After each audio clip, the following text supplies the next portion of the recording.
बात सुनिए। 19 जब जीबी पंत चीफ मिनिस्टर थे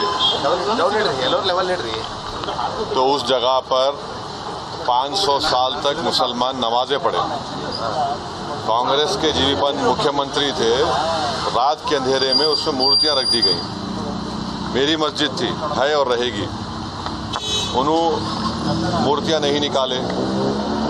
और फिर वहाँ पे कलेक्टर थे जिनका नाम था नायर साहब मस्जिद बंद करा के वहाँ पर पूजा शुरू कर दिए।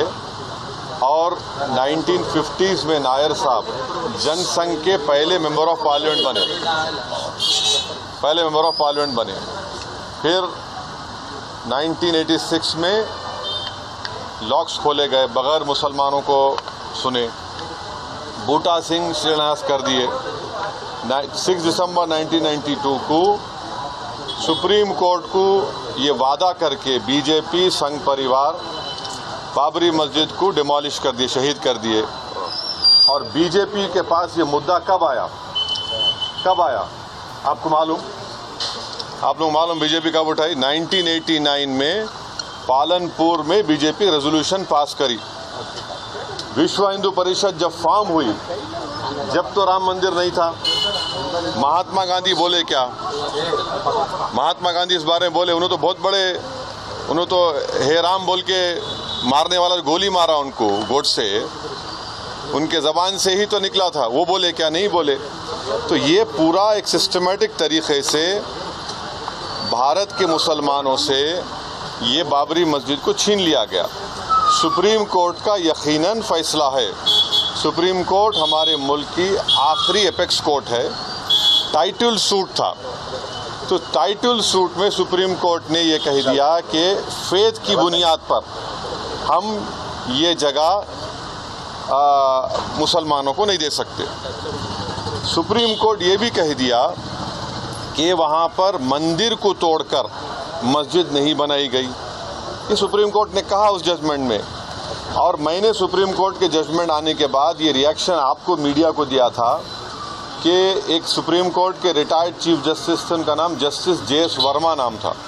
उन्होंने सुप्रीम कोर्ट के बारे में कहा था कि supreme court is supreme but not infallible. ये उन्होंने कहा था, मैं फिर से कह रहा हूँ। और मैंने उस वक्त ये कहा था कि ये जजमेंट आने के बाद ऐसे कई मुद्दे खुल जाएंगे, जिसको अंग्रेजी में बोलते हैं Pandora box will be open.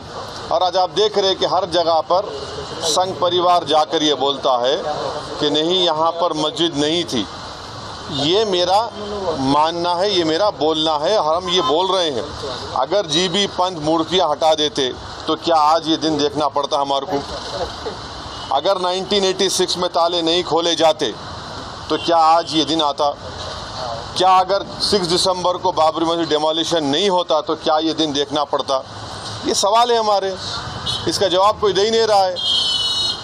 और फिर ऊपर से जो अपने आप को सेकुलर बोलते हैं, वो बोल रहे हैं कि दिल्ली का मुख्यमंत्री और जो अलायंस में है, हम हर ट्यूसडे को सूरजकंड पाठ और हनुमान चालीसा स्कूल में, गवर्नमेंट स्कूल में पढ़ाएंगे। गवर्नमेंट स्कूल का कोई रिलीजन होता है क्या? हाँ, अभी तो सबका झगड़ा चल रहा है। क्या झगड़ा है ये? झगड़ा क्या है? अगर मोदी नहीं रहते तो हम भी चले जाते। हम उन सब से पूछ रहे कि बताओ, ये जो मैं बातें कर रहा हूँ, 3 इम्पॉर्टेंट इंसिडेंट्स बोल रहा हूँ। जीबी पंत जब चीफ मिनिस्टर थे 1986, 6 दिसंबर 1992, इस पर क्या बोलना है आप लोगों का? बोलो। कोई नहीं बोलता। इसलिए नहीं बोलता क्योंकि सबको मेजॉरिटी कम्युनिटी के वोट्स को हासिल करने का झगड़ा है।